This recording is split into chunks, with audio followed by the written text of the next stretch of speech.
Alhamdulillah, wassalatu wassalamu ala rasulillah. To proceed, brothers and sisters and friends, this is my analysis, my third analysis, the third video concerning the debate that took place between Professor Lawrence Krauss and myself on the 9th of March at UCL, the University College London. And this third video, I want to talk about Krauss's comments concerning incest. Now, during the debate, Krauss's strategy, I believe, was to bring into the discussion a lot of red herrings, talking about morality and manifestations of the Islamic tradition, like how women dress and how men look like, and laws and regulations.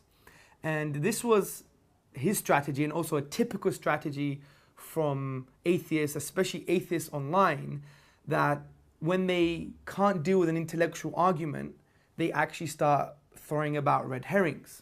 So I wanted to bring about the point that as an atheist, Professor Krauss can't claim any of these value judgments as objective because he doesn't have an ontological foundation for objective moral truths or objective value judgments. And I asked him the question, why is incest wrong? And I didn't expect his answer. And he said the following words, and you could see this when the debate comes out. It's not clear to me that it's wrong. If a brother and a sister loved each other and used contraception, is there something absolutely morally wrong about that? I'll have to think about it.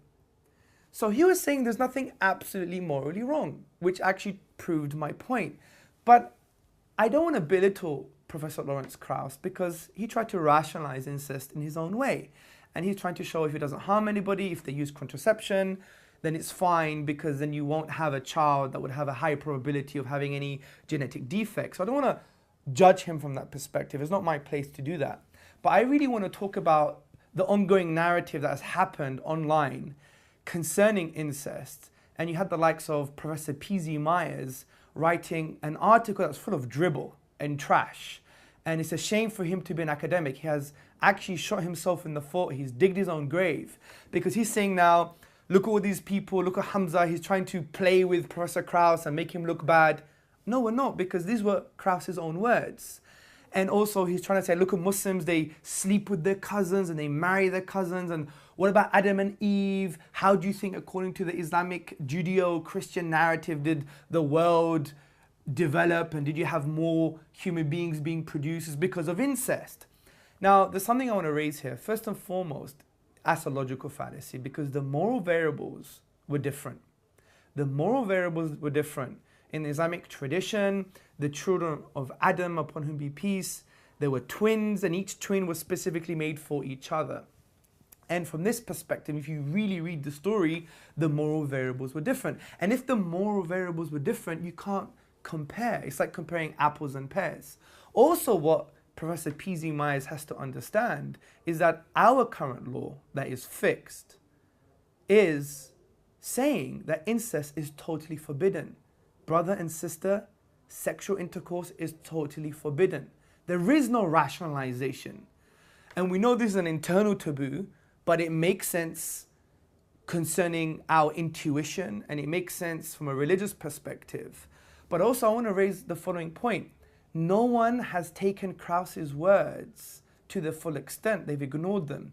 Because Krauss says, if a brother and sister loved each other and they used contraception, anyone studying logic, if you take the rationalization of what he said, it implies you can sleep with your mother if you use contraception. I know he didn't say this, but look at the logic.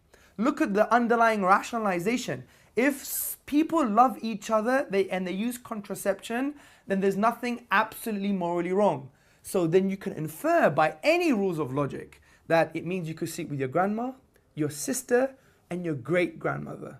And this was the problem with his statements. He may retract them, or he may say, I didn't mean this, which is fair enough. But if we take the logical implications of what he said, then that would be the case.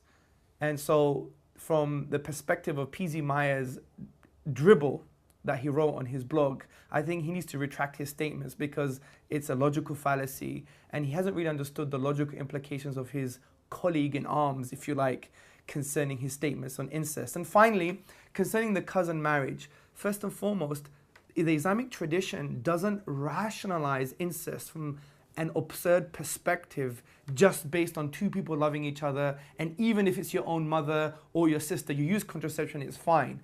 The Islamic tradition says this is where we draw the line.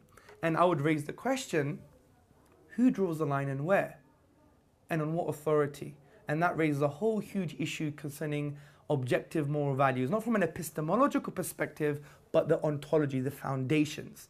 And it is no wonder the late Professor Mackey, who was an atheist, he wrote the book Ethics. He said, there are no objective moral truths. And I take my hat off to him, and I respect his statement because he understood, as an atheist, you can't point the finger. So how can even PZ Myers and others point the finger at the Islamic tradition? You have no ontological basis for that.